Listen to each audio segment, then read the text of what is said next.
Hello, Rabbi Boxt here, back with Parashat Hashavua, Torah portion message of the week. We are still in the book of Exodus, Parashat Bo, Exodus chapter 10, verse 1 through chapter 13, 16.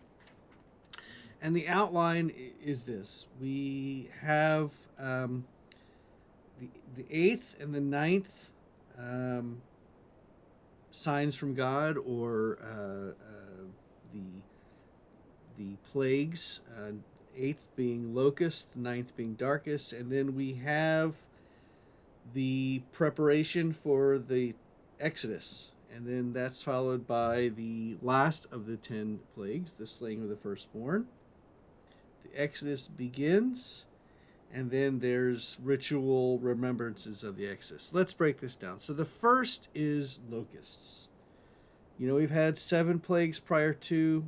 We now have locusts. Locusts are now going to come and are going to just swarm everywhere and everything. And once again, Pharaoh is going to freak out and say, please plead with God. I will let the people go and do what they need to do. And then God says to Moses, okay, go do this, and the locusts will go away. That's what happens. And then, of course, the Pharaoh's hardens once again, and he refuses once again to let the Israelites go. So then that happens, and then the 9th plague comes, and this time Moses is told to hold his arm toward the sky, and there will be darkness upon the land of Egypt, a darkness that is so dark you can't even see what is in front of you, what's to the side of you. And Pharaoh gets freaked out once again and says, go worship Adonai, only your flocks and your herds shall be left behind, even your dependents may go with you.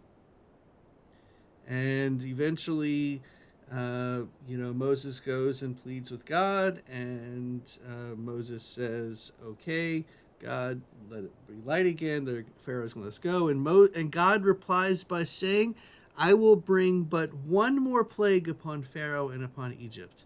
After that, he will let you go for sure. And the last plague, as we know, is the killing of the firstborn. Moses says to Pharaoh, toward midnight I will go forth among the Egyptians, and every male firstborn in the land of Egypt shall die, from the firstborn of Pharaoh who sits on his throne to the firstborn of the slave girl who is behind the millstones, and all the firstborn of the cattle. And there shall be a loud cry in all the land of Egypt, such as has never been or will ever be again. But not a dog shall snarl at any of the Israelites, at human or beast, in order that you may know that Adonai makes a distinction between Israel and Egypt. And this, of course, happens. And this becomes too much. And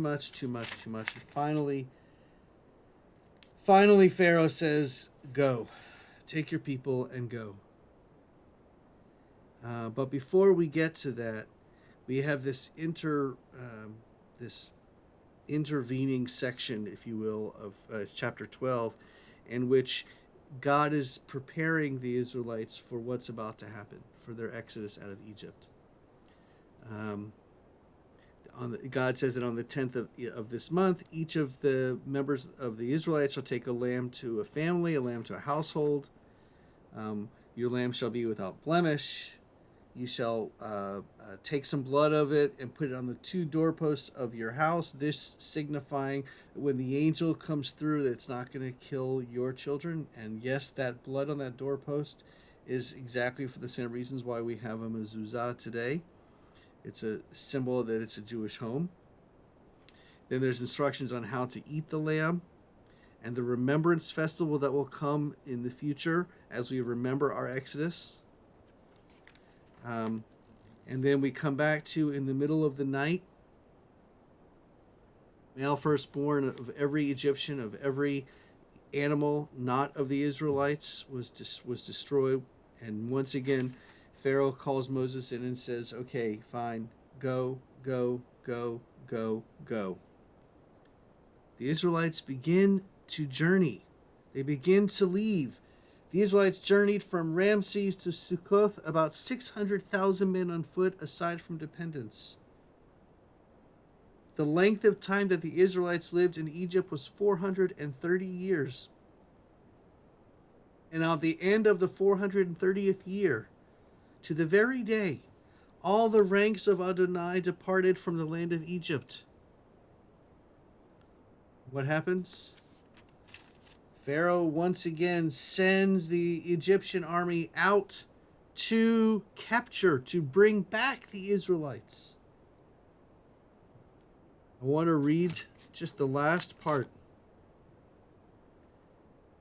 It's chapter 13, verses 11 through 16.